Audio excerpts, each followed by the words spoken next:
Bienvenue à La Lettre Pro, le podcast IA.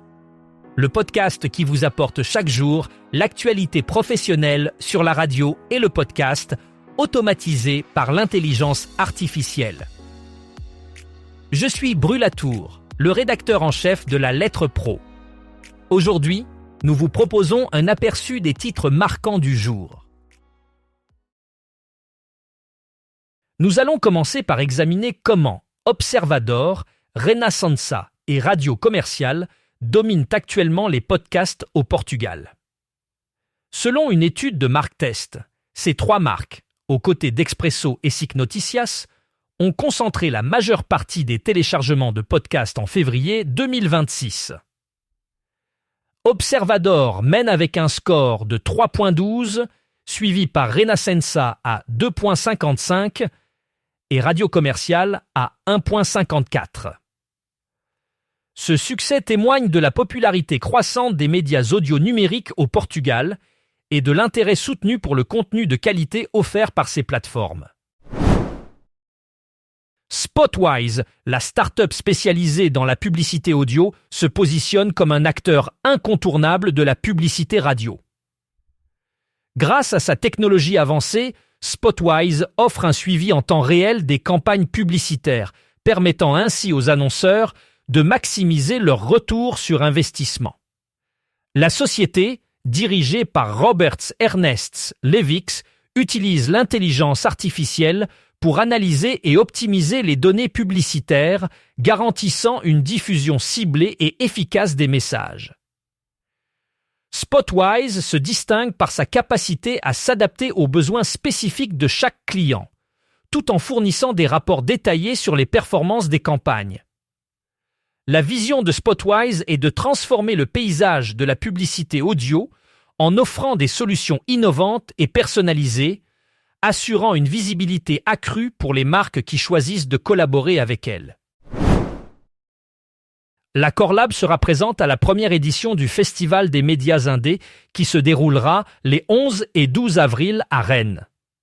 Cet événement gratuit, organisé par La Paillette, réunira plus de 50 médias, collectifs et réseaux pour défendre la presse indépendante.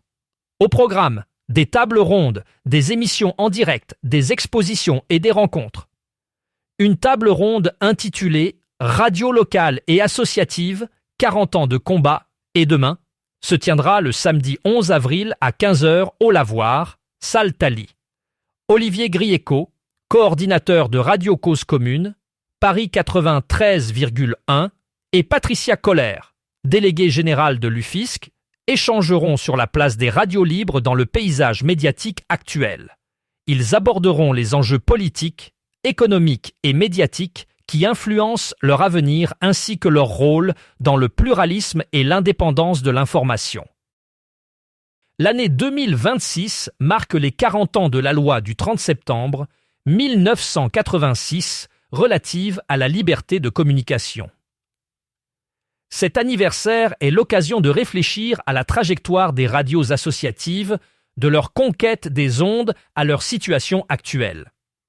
Le contexte est marqué par des menaces sur le fond de soutien à l'expression radiophonique, une fragilisation des libertés associatives, une concentration accrue des médias et l'évolution du paysage médiatique influencé par les plateformes privées et les logiques algorithmiques. Canal B animera un stand et un plateau radio en direct ce samedi de 16h à 18h au Village des médias, permettant de mettre en pratique les formats radio dans un contexte événementiel. Aujourd'hui, je suis ravi de vous annoncer que Marius Lafont a remporté la prestigieuse bourse René Payot 2026 des médias francophones publics. Cette bourse, remise chaque année, récompense un jeune journaliste prometteur qui se distingue par son talent et son engagement envers le journalisme de qualité. Marius Lafont a su se démarquer par sa capacité à traiter des sujets complexes avec une clarté remarquable et une profondeur d'analyse exceptionnelle. Son travail contribue à enrichir le paysage médiatique francophone en offrant des perspectives nouvelles et pertinentes. La bourse René Payot est non seulement une reconnaissance de son talent, mais elle lui offre également l'opportunité de poursuivre ses projets journalistiques avec un soutien financier et professionnel. Félicitations à Marius Lafont pour cet accomplissement bien mérité et nous avons hâte de voir les contributions futures qu'il apportera au monde des médias francophones. L'audio digital continue son expansion rapide et structure progressivement son marché. Les récentes études montrent une augmentation significative de l'écoute des contenus audio numériques, notamment des podcasts et des services de streaming musical. Ce développement est soutenu par l'évolution technologique et l'adoption croissante des enceintes connectées et des applications mobiles. Les acteurs du marché s'organisent pour répondre à cette demande croissante en créant des contenus de qualité et en explorant de nouvelles approches publicitaires adaptées aux spécificités de l'audio digital. Ces efforts visent à capitaliser sur l'engouement des auditeurs pour ces nouveaux formats et à structurer un écosystème durable et profitable.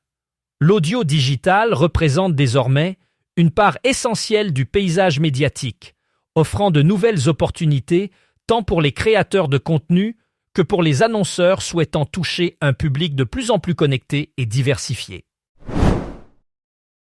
La Coordination nationale des radios associatives, CNRA, renforce son soutien aux radios associatives en France. Face à un paysage médiatique en constante évolution et aux défis financiers que rencontrent ces radios, la CNRA a décidé d'intensifier ses efforts pour les accompagner. Cette initiative vise à assurer la pérennité et le développement des radios associatives qui jouent un rôle crucial dans le maintien du pluralisme médiatique et de l'expression locale.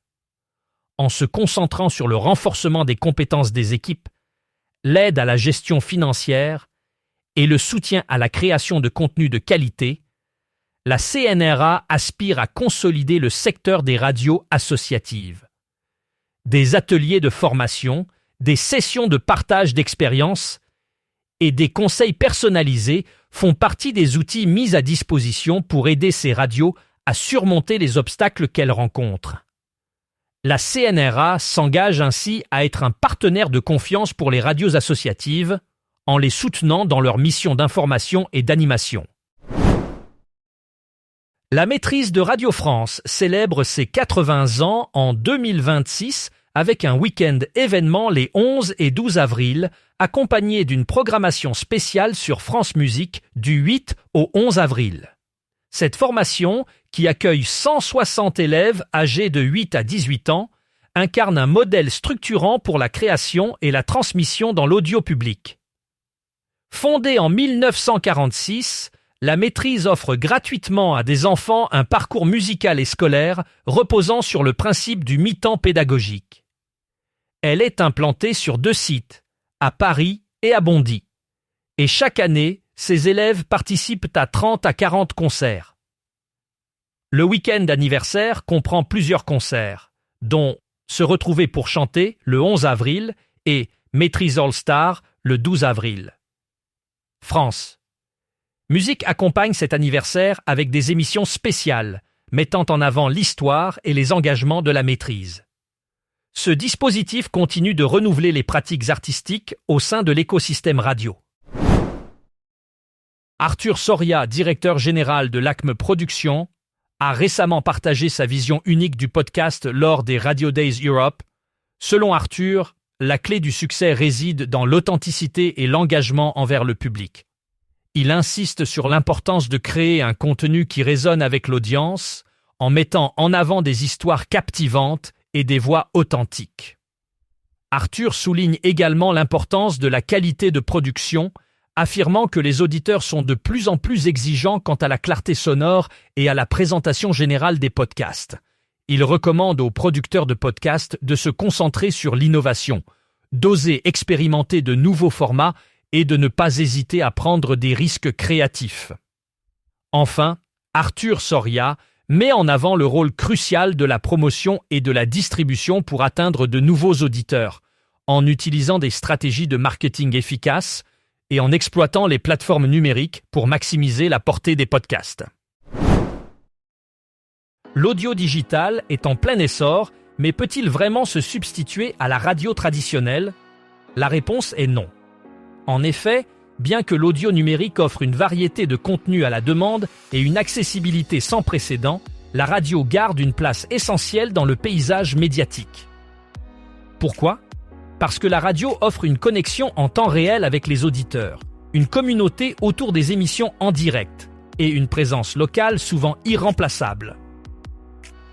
De plus, la radio reste un média accessible à tous, même sans connexion Internet. Elle joue aussi un rôle crucial en cas d'urgence ou d'événements majeurs, fournissant des informations fiables et immédiates. Finalement, la complémentarité entre l'audio digital et la radio enrichit l'expérience de l'auditeur, offrant une palette complète de contenus pour tous les goûts et les besoins. Pour en savoir plus sur ce sujet, n'hésitez pas à visiter notre site lalettre.pro et à vous abonner à notre newsletter quotidienne.